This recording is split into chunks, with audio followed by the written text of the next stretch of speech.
Bonjour Los Santos, ici Ciel Shepard, et aujourd'hui, ce qui brille n'est pas toujours de l'or. C'est l'heure de notre petit débrief sur les potas et rumeurs de la semaine. Un nouveau mouvement vient de se dévoiler, le New World Disorder. Leur message est clair et presque poétique. Ils affirment marcher aux côtés des naturels, non pas pour les utiliser, mais pour les défendre. Selon eux, chaque naturel traqué représente un morceau d'humanité qu'on abat. Un discours fort qui semble vouloir réconcilier deux mondes que tout oppose.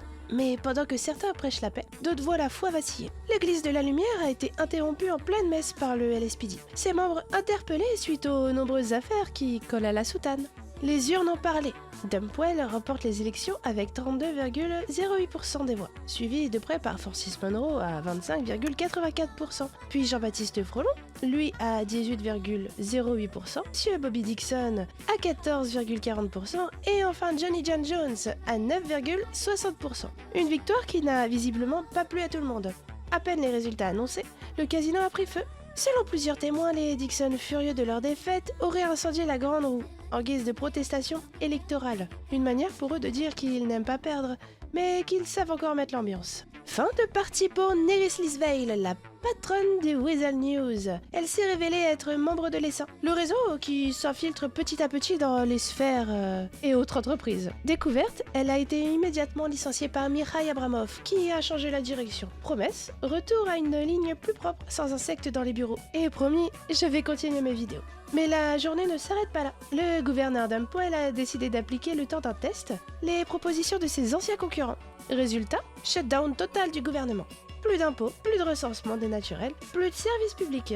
Une expérience politique virant vite au chaos. Des milices armées ont profité du blackout pour tirer sur des civils, accusés d'être proches de Roberto. Désormais officiellement reconnu comme terroriste et tueur d'enfants. Il aurait même exécuté une jeune fille de 16 ans jugée trop faible, qui d'ailleurs était femme de l'agent Croquette. Face à cette escalade, Mikhail Abramov a sorti une arme expérimentale antinaturelle, neutralisant les pouvoirs dans un rayon d'une centaine de mètres approximativement. Dumpwell a alors sommé Roberto et ses fidèles de se rendre. Refus net. Ils ont préféré la fuite, dès que le champ de l'arme s'est dissipé. Fin du shutdown. Monsieur Dumpwell a repris la parole pour rappeler que les propositions de ses adversaires font plus de dégâts qu'elle n'en répare.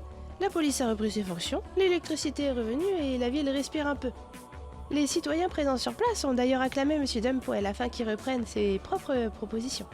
Du côté du culte de Talcar, nouvelle cérémonie. Après la destruction récente de leur bateau par le LSPD, un nouveau disciple a été accueilli. Enfin, une nouvelle disciple. Tandis qu'un témoin affirme avoir aperçu le berger observant la scène à distance.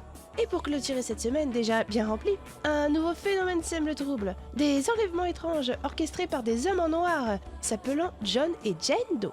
Un rituel du tri social est effectué dans un théâtre abandonné. Et ils croient à l'apocalypse. Ces mystérieux ravisseurs affirment vouloir éviter la fin du monde en tuant quelqu'un qu'ils appelleraient les autres. Ils sont d'ailleurs à la recherche d'un certain Lazarus. Les témoins présents parlent d'une mise en scène glaçante entre superstition, manipulation et paranoïa. Merci Los Santos, c'était Ciel Shepard. On se retrouve très vite avec d'autres vérités bien maquillées. Et je vous promets du lourd, du très très lourd.